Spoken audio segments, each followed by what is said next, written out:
Hey, it's Steve Eimers here. I want to share with you a short video here about Frankensteining in Vermont. One of the things, though, is I look at a lot of Google Street View, and sometimes it's just amazing. This is up in Vermont. You can just see the clouds, the fall colors, the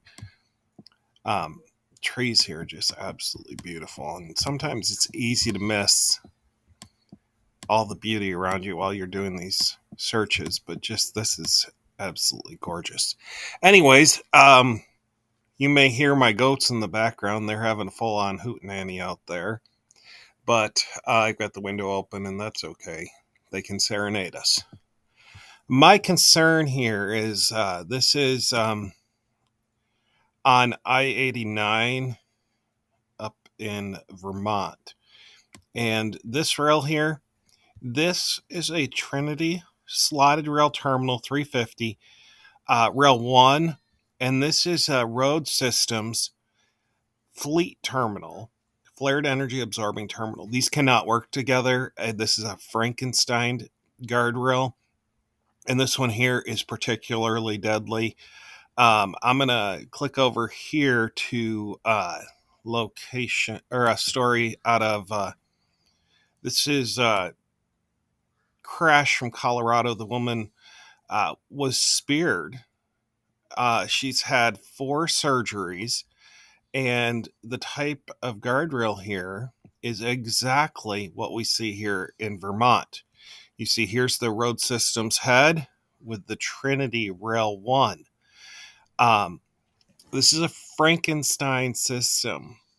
Ben Railsback, who's an engineer with Knott Laboratories in Colorado, he says they've taken the cap from one system and mixed it with the body or the rail of a different system, so they really do have this Frankenstein system, and it's probably not going to operate correctly, just like it did in this accident. I never call accidents that because they're crashes, and they're avoidable. So it failed to operate properly. Railsback claims he's spoken with the inventor of the guardrail products, Dean Sicking, to confirm that preliminary assessment. I can tell you, I've talked with Dean in the past, and he has said this type of system, this type of setup is deadly. These are deadly. And this is exactly what we have in Colorado. I'm going to click over to the next story.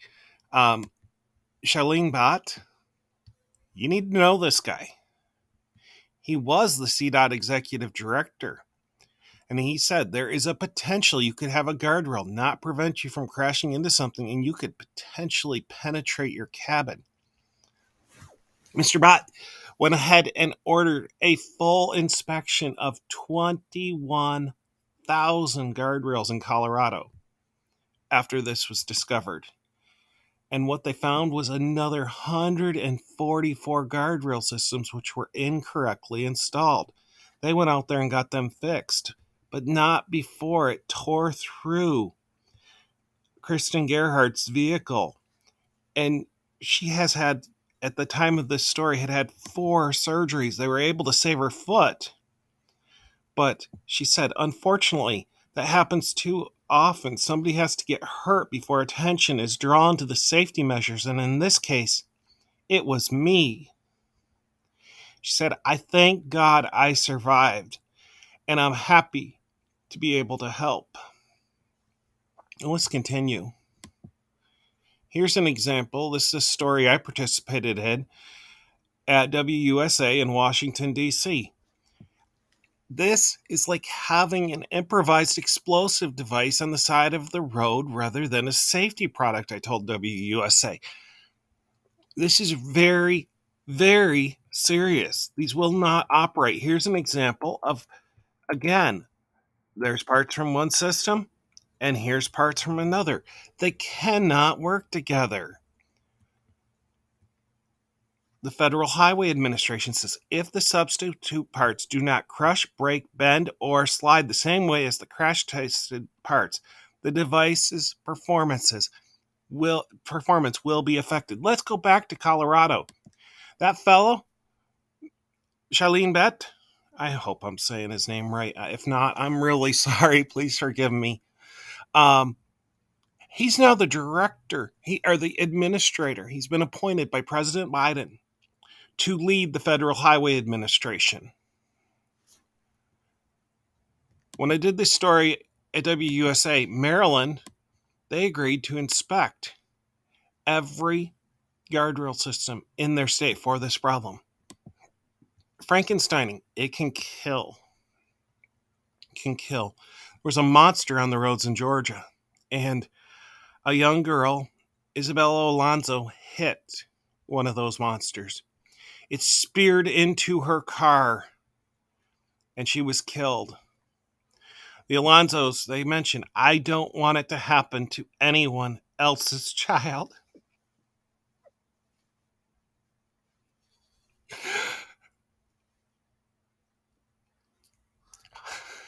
I lost my daughter in a similar crash.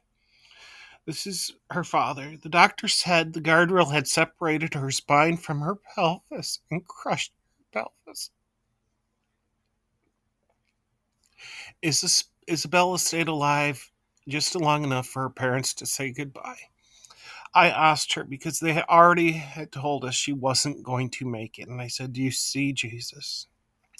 And she shook her head, and I said, well, go with Jesus, and we'll see you soon. Georgia has inspected every square.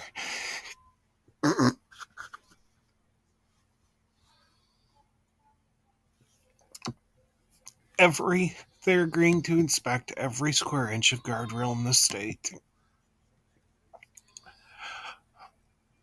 I'm sorry. Just have gotten one. I live with this myself. But I've gotten so many calls from people who have lost loved ones. I do not want to get that same call from Vermont. I'm going to ask Vermont Transportation to, one, get out there and get this thing fixed immediately. But beyond that, you need to inspect every guardrail system in your state for Frankenstein. You need to act before somebody lives the hell that my family, the Alonzo family, and others live every single day.